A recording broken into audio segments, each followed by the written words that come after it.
after I had my daughter, that was my first C-section with my daughter. And so I'm like, I'm stuck. I'm already a thicker woman. Yeah. But now I'm stuck with like this mom pooch. I'm stuck with feeling. I'm like, Toya, you've always done fitness. Like, you got to, come on, make it all come Bounce together. back, Make it all, right. I was like, just tell me. I think my first response to her, like, to all of that was like, just tell me I'm not having twins.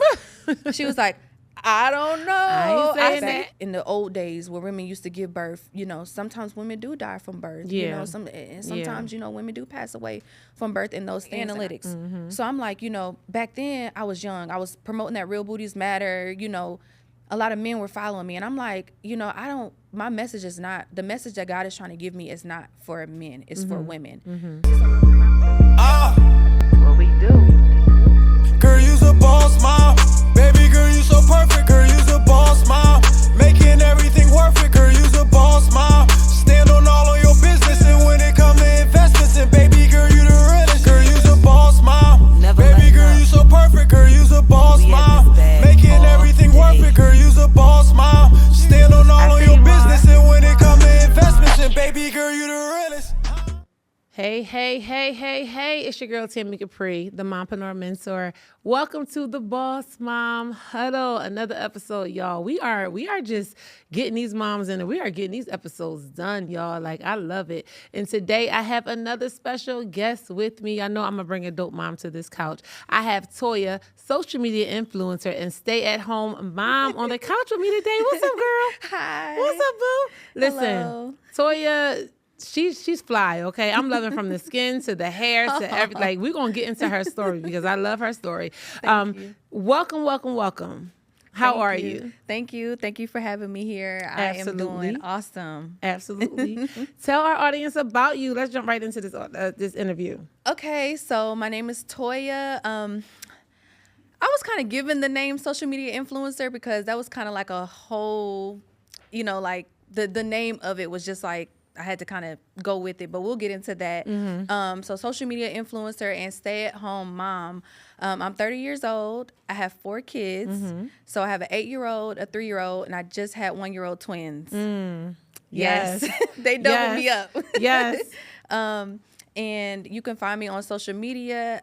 My fitness page is Fit Wishes PP. So Fit Wishes PP, and up under my profile, there is a link which has my YouTube channel, my TikTok, my Instagram, and anything that I'm doing, I'm going to link to that. All that. Now, I do want to get into why you say the name social media influencer just came to you, because when I saw your page and even with the first few posts, I said, oh, I love this. I love this message. Yes. So regardless if you feel as though you're an influencer or not, you are influencing somebody and people are tapped into you and you are doing what you are called to do right now. And I love it. Yes. I love it. What made you get into, well, first of all, let's look at what made you get into fitness. We're going to come after the baby stories, but what made you get into fitness? Well, growing up as a child, I always did something. So, my mom always had us in softball. I played basketball a little bit, dance, anything. My mom always kept us active. And my mom actually has kidney failure. So she has had 2 kidney transplants.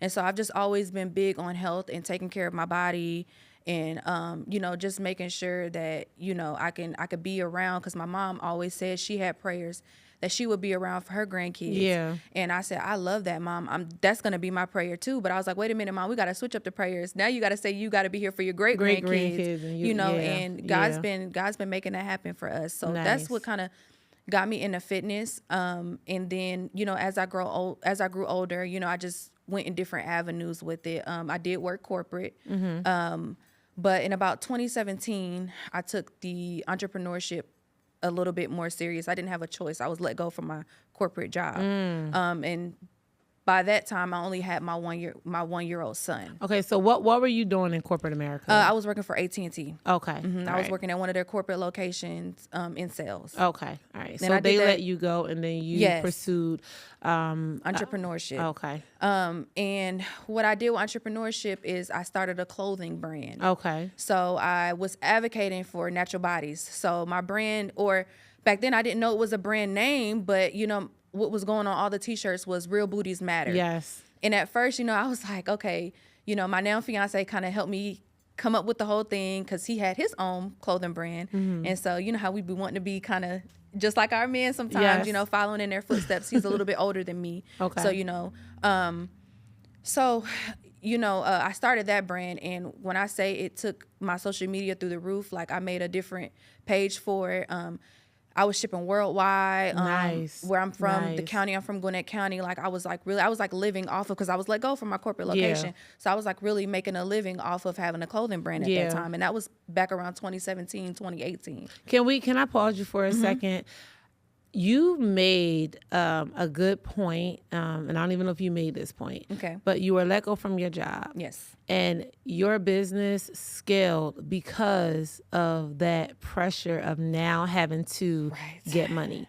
And a lot of people can't relate to, you know, because at one point, I was a full-time entrepreneur. I went back to work when things got tough. And I'm not knocking anybody who goes back to work, and this is not a knock, you guys, but this is just to shed some light on this. It is when you don't have any other choice and when your back is against a wall, you're going to make a way. Yeah. You are going to make a way. And I feel as though you didn't have the distraction of AT&T that led to a lot of your success. Right. Had you still been with them, you may have not put the time and the effort that you needed to grow that and to grow your brand. So I just love just that part of your testimony. Yes. And that's going to be, you know, a key point. And when you share it, people are going to hear like, yo, there is a certain pressure. There is a next level. Yo, I got to get this done. I got to make this. I have no other choice. Right. So, yeah. Especially when you're a mom, because back then I only had one. I only had my oldest son, you know, and I was standing outside of beauty supply stores. I was like going to the malls. I was like really putting my brand back then, putting my brand out there in front of people. And naturally, a lot of women was like, I love this, you know, because we were in an era when women were dealing with getting a lot of enhancements. And I'm not knocking anybody with that, because I have a lot of associates and friends that have gotten work done and things like that. But, like I said, my mom had surgeries after surgery. She had 2 kidney transplants, 2 major surgeries, you know? So I was like, you know, guys, we should really accept our bodies more. We should really y'all are in your early 20s getting all this work done. Like you don't even know what your full body, have a baby, your body really gonna be, you know what I'm saying? Right. So, you know, I started, you know, to really go hard with that brand. And then I was going hard with that brand. I was just, you know, really living an entrepreneurship life. But I actually went back to corporate. So I went back to corporate because when you're an entrepreneur, sometimes you have to do many things. Sometimes you have to take a step back and be like, okay, well, you know, I need. And it costs money to build a brand. It does. You need that. That money got to come from somewhere. It does. The money got to come from somewhere, because you're doing t-shirts now. And then I started doing bags, and I started doing fanny packs, and, you know, more than that, hoodies, and expanding, doing fitness wear. I started expanding, but, you know, I'm like corporate. So I went back to corporate, and I got pregnant with my daughter when I was in corporate. And so I was like, okay, you know, the Real Booties Matter brand, this got me where I'm at now. I will always love that, you know. I would like to try other avenues, but, you know, I have to represent something a little bit deeper for my daughter, because I have a daughter now. You know what I'm saying? I have to appear to be, nobody's perfect, but I want to appear to be almost perfect in her eyes. You know what I'm saying? Like, what am I gonna do? I want to break that down a little bit, if you don't mind. Why do you feel like you have to appear to be... what is perfect in your eyes? Well, let me ask back that question. then I felt like I needed to appear to be perfect, you know, because I was like, you know, it's hard. Being an entrepreneur is hard. You know, working corporate, like, you're trying to figure out what I can do to really, like, put myself in a situation where I'm making it better for my daughter in a way. You know what I'm saying? What am I doing to make her seem like, okay, you could do this on the side, but you can also do this. You know what I'm saying? You can do, even if it's corporate, even if it's entrepreneurship, like, you need to find something that's more stable and more, you know, reliable for you. That's how I felt at that time. Yeah. You know, so, you know, I got pregnant with my daughter, and I was still working corporate. And then, you know, after a while, I'm like, because it was never my intent to stay there long. You know what I'm saying? It was never my intent to stay there. Wait, you went back to AT&T? No. I'm about to say, girl, don't be going back to where they let you go. No, they wouldn't let me come back. That's a story for another time. But they would not let me come back. But no, I was working for a real estate company. So I was a broker's assistant. And then I got moved around in the company. I got a higher position where I was working with the accounting department. So just corporate stuff. And so I was like, this is not for long, but I want to change. I want to rebrand, because sometimes you have to keep rebranding. Mm-hmm. You got to find what's for you. Like, you want to stay in that avenue, but you want to put something. There's always room for growth. Yeah. So I'm like, while I'm doing this corporate job, now I'm gonna have 2 kids, but I got to figure out something else up that avenue, because the clothing brand is cool, is good. I'll always have that, but I want to grow. Mm-hmm. I want to do something different. Mm-hmm. So. So where did that lead you to? So where that led me to was to kind of, so what's crazy is on my Instagram, on your social media platform, you can go in settings and you can see who all follows you, mm-hmm. percentage of men, percentage of women, right, analytics. Like analytics. Mm-hmm. So I'm like, back then I was young. I was promoting that Real Booties Matter, a lot of men were following me, and I'm like, my message is not, the message that God is trying to give me is not for men, it's mm-hmm. for women. Mm-hmm. So what can I do in order to reach more? I was like 90% men mm-hmm. and like 10% women. And I'm like, something has to give. So I'm like, okay. So I'm like, I'm going to explore other avenues. I'm going to jump into YouTube. I'm going to jump into TikTok. And I went to God about it. I'm like, God, whatever you want me to do, I'm going to listen to you. Like, I tried to corporate again. It's not where my heart is. Right. Like, God, I got to give it to you. And you got to guide me through what I'm supposed to do mm-hmm. next. Mm-hmm. And so, after prayer and just, listening to God, he's like, you need to put your story out there. The Real Booties Matter, that was a brand to get your name out there. But what are you going to do with that, Toya? Like, here's what you need to do. You need to advocate for still represent for the natural bodies, Yeah.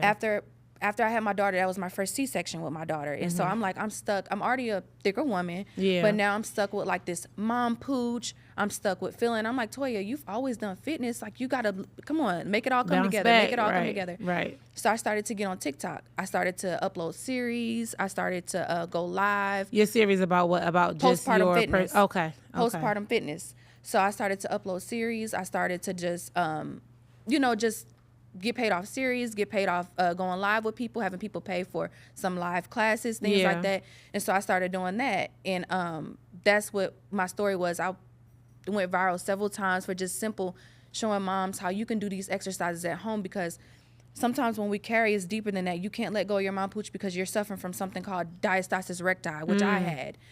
So your abdomen, sometimes your abdomen separate when you're having children, which makes your stomach have a bulge, or you to have back pain and things like this. And you go to get surgery and it really doesn't get better. These are things that you can heal on your own. The first thing that doctors want to do is cut you open, and it's hard to heal that way. Yeah. I mean, even after a C-section, down to the things I had to eat, like, and stuff like that, like your organs are coming back together. Your organs, you have to grow new cells. You have to feed your body vegetables, fruits, all these sort of things. And do you walk your clients through that too, or is it just a physical part of it? It's just a physical part of it right now, because it's I haven't got that far yet. Okay. I haven't got that far to start the nutrition part of it. But on my TikTok, on my series, and on my videos, I do drop gems on, this is what you should eat after you have a C-section. Got you. This is what you should be eating after you have baby number 2. This is what your breakfast should look like. If you're going to Chick-fil-A or if you're going out to a restaurant, this is what you can eat.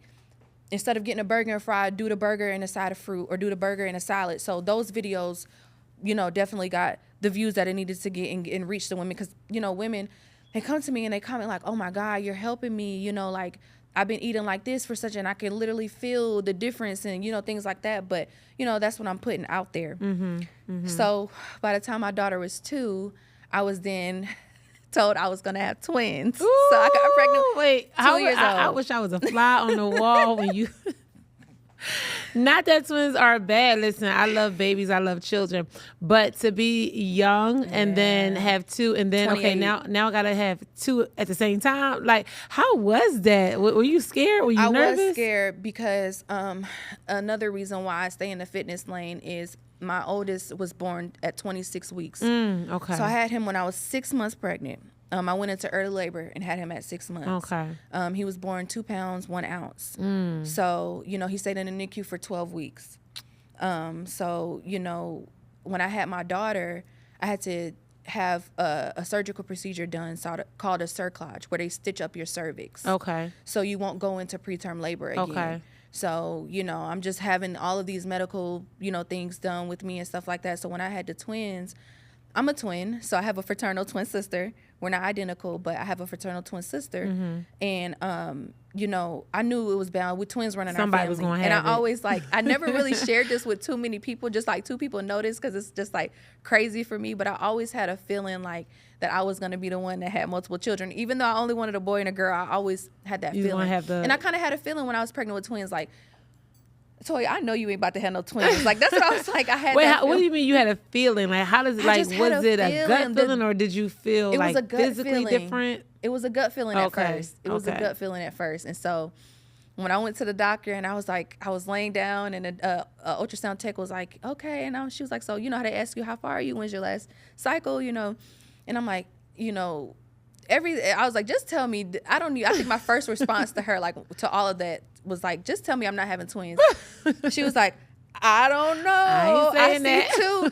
I screamed. So I'm sure the whole Midtown Atlanta, I was at Emory. I'm sure the whole Midtown Atlanta heard me. Like, and I was just crying because, you know, I wasn't ungrateful, but I had just went through preterm labor and I had to have a surgical procedure done with my daughter. Yeah. You know, I just wanted to, and she was 2. Like, I had just had her. You know, I'm like, this is a lot right now. Am I okay? Is my body okay to do this? Is my body okay to carry twins? I was scared. I'm like scared for my body, scared for my health. What were the doctors saying? What were they? So I had a different doctor. Okay. And after he, you know, looked at my chart and did some tests, he told me that he doesn't believe that there was anything wrong with my cervix. Sometimes women just go into early labor. Okay. You know, I didn't have any health issues. He was like, sometimes your body just goes into, you know, labor early. But back then I believe it was just I had a lot of personal things going on. I was in a stressful relationship. Put that on, I had a high stress job, AT&T, like it was a lot on my body, you know, which is, you know, we'll get into why, you know, I'm such an advocate now for stay-at-home moms, you know. So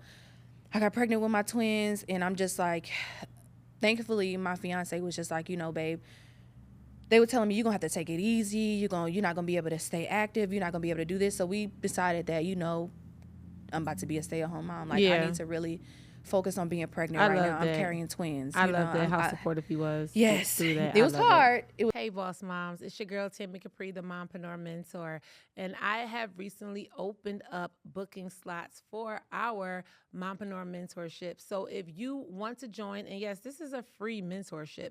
If you want to join, send me a message, thebossmomhuddle.com, bossmomhuddle@gmail.com. Tap in with me. We only have a limited amount of slots left. So if you are interested in becoming one of our mentees, definitely hit us up, thebossmomhuddle.com, bossmomhuddle@gmail.com. I'll see you there. It was very hard, but we both made that sacrifice. He made that sacrifice to be the sole breadwinner of the family, and I made that sacrifice because it was a step back for me. You know, I'm this big entrepreneur. I worked corporate. Like, I've always made a name for myself and always had my own income. You know, I was taking care of me and my son. You know, so it was adaptive for both of us. We both had to adapt to that. And so, which brings me to where I'm doing now. So what I'm doing now is just I still put out those series. I was at one point doing virtual fitness. I had a small group, about 20 women that I was training online. I don't consider myself a trainer because I don't have all the school work and stuff like that. But what God say, you know. Girl, listen, a lot of these trainers don't have the credentials either. Right. It does not mean you're not helping people. As long as you're doing your due diligence and looking and researching up things before you tell people. Yes, I am. And I have other friends that are trainers that train me that say, hey, Toya, this is what it is. This is, you know, here's things here's a book you can read. Here's what we've done in class. Here's what we study this. And I have, you know, and I've healed other women from diastasis recti. They've sent me pictures saying, hey, Toya, this is my healing diet. Like, what's going on? Like, this is the exercises I'm doing. You know, I have different women that are just, you know, struggling with all type of things. Like, when you breastfeed, you lose, you know, it takes out of a lot of fat. So you lose your fat. Women have, you know, lost their weight, you know, and some women don't want to lose weight. They want to stay thick and fine, you know. So what do I do, Toya, to gain weight? What regimen do I do? So that's what I do is I advocate on TikTok and advocate on YouTube. I have a YouTube channel where I do family vlogs where we vlog our family outings and things like that. So, I love that. I love those type of things. Yes. And I can find myself watching those for hours and not even realizing it's been hours. Right. But there's so many families that just come to us on YouTube and you feel like you know them. You feel like you're into their lives and stuff. So I definitely enjoy that lane. But my question to you is, well, first, before I get to the question, something that came to mind, I just want to share it with you. Make sure your disclaimers are all in place everywhere. Okay. Because you are going to grow more. Right. You are going to get more audience. And then you're going to be tested, right? You're going to be tested every area. You're going to be tested. So make sure all of your disclaimers and you're not making any medical claims or make sure all of your legal stuff is on point. Because even though, you know, your intention is to help moms, your intention is to be, you know, the best version of you so you can help moms, everyone may not see that intention or everybody may just want the opportunity. So just make sure, you know, nothing stops you from doing what you got to do and nothing, you know, deters you away from encouraging moms. Because I think what you're doing is beautiful, showing that side. I do have a question. Yes. So you had 3 pregnancies, 1 was twins. What was your experience giving birth and in the hospital? Because, you know, maternal health and wellness awareness is a big thing right now as well. I had a friend that passed away giving birth to her second child. And she was basically ignored. They were ignoring her symptoms and she was advocating for herself. And unfortunately, symptoms weren't heard. I mean, her complaints weren't heard and it ended how it ended. But what was your experience like being in a hospital as a Black woman? And just going through that because especially when having a C-section, especially when, you know, giving birth to twins and then having a premature baby. What was your experience like? I would say, I feel like when I got pregnant with my twins and I was in that hospital, where she told me I was having twins that same day. I went in the bathroom and I had a conversation with God, and I'm like, God, you have to carry me through this pregnancy. Like, I don't care what the doctors say. I don't care what they say, because they wanted me to get another cerclage with the twins. I'm like, God, I'm not getting another cerclage. I'm not taking my body through that. I'm not holding the risk of getting infections, and I'm not. God, you have to promise me that you're going to take care of me this pregnancy and you're going to bring me out and we're going to do this. You know what I'm saying? That's the conversation I had with God, you know, and he carried me through the pregnancy. I made, you know, I made sure that I was going, because it was hard. How could I work? I was going to the doctor 4 times a week. I had to go to the specialist twice a week to ultrasound to make sure my cervix is not opening up. And I had to go see my regular OB, you know? So that's something I was doing every single week of the pregnancy with the twins is, you know, staying on top of that. And also, you know, just kind of praying to God and really giving it to God, because only God can be with you in that room, in that operation room. It's just you and God, you know what I'm saying? And really just, you know, I thank God for my fiance, because I'm like, when we went there, I'm like, you need to be paying attention to those nurses, like listen to what they're saying. Like, I'm okay if I call it, like, take care of me, but while we in this room, you got it, because they will do. I think there's some crazy statistics of C-section versus natural birth, because the doctors, they want you to get a C-section. They don't want you to be they don't want you to give natural birth. That's why they push it to they do 42 weeks now. They do. I heard that's crazy. I'm like, that's crazy. That's entirely too long. Yeah. And I just feel like, you know, we were in that room and I was like, you know, I was telling them, listen to those nurses. Like, we got to be on point, because I was seeing all those same stories. You know, people be like, why are you watching those stories? You about to have a baby, because you have to know when you go in, and when you go in those rooms, like what they'll try to do. So some crazy statistic out there about C-sections. And also with my daughter, I pushed for like 8 hours. So you got to kind of know your body too. Pushing for 8 hours? I pushed for 8 hours. I did. And there was a story about, you know, you just got to know your body. I had a doula. So I had not a doula. I'm sorry. I had a midwife. I had a midwife with me at the hospital, and she was trying to deliver my daughter. But my body, after pushing for so long, my body was starting to shut down. Like, I was starting to feel tired, like drained, you know? And I was like, the nurses and my fiance was like, babe, you got it. And I like looked at like the well, first I was on the epidural, and my doctor came in and was like, we're going to take the epidural off. I didn't really think that I'm about to be pushing here with no medication. That wasn't my plan. I'm like, I'm going to go in. You know how you make a birth plan? I'm going to go in. I want an epidural or I don't want an epidural. Some women can take the pain. Some women can't. Right. You know, so I'm like, I'm going to get an epidural.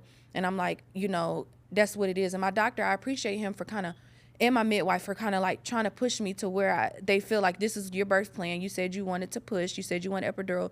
He said he was going to cut my epidural because he felt like the epidural was holding me back. And so from pushing, because it can. The medication can not let you feel right. Right.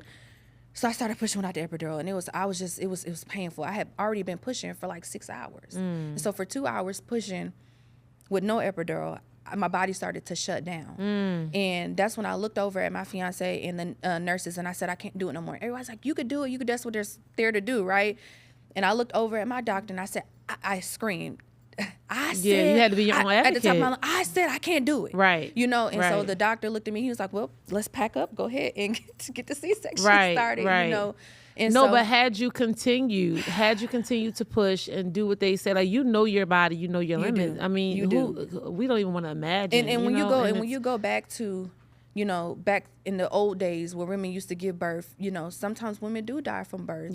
Sometimes women do pass away from birth and those things. And I asked my OB, when I went there, I broke down crying, a little bit of the postpartum and all those things. I broke down crying. And I'm like, I really feel bad that I couldn't push my daughter, And so she's like, well, if women were in labor that long back in the old days, like a lot of them didn't survive that, right? So. And I think that's what we lose sight of. That's what we lose sight of, and this is why it's so important to, get it out there that it's okay to speak up for yourself in the delivery room. It is. And another story about it is like, so my epidural had been shut off for 2 hours because, they have the ability to shut off or shut it on. Yeah. And so when they were going to give me the C-section, one of the nurses, like the doctor was like, okay, cut the medicine back on, to numb me for the C-section, cut the epidural and all the medication back on. And the nurses, they try to move so fast that, she tried to she was like, oh, well, can you how they touch your leg? Can you feel this? Can you feel this? Yeah. And so I'm like, I could feel that. And she's like, okay, well, this is how I know this was God. She was like, well, she went and got one of the anesthesiologists, and she was like, she's not feeling it. And the anesthesiologist was like, well, we're gonna redo her epidural. I didn't know anything about this. I'm just laying there listening. We're gonna redo her epidural. A nurse came in there that was not there the entire time I was in the hospital. I don't know who she was. I don't know where she came from. She came in there and she was like, basically they're like, yeah, we have to redo her epidural. She looked at them and she said, if you redo her epidural, she's gonna die. Just give it time. And then she left.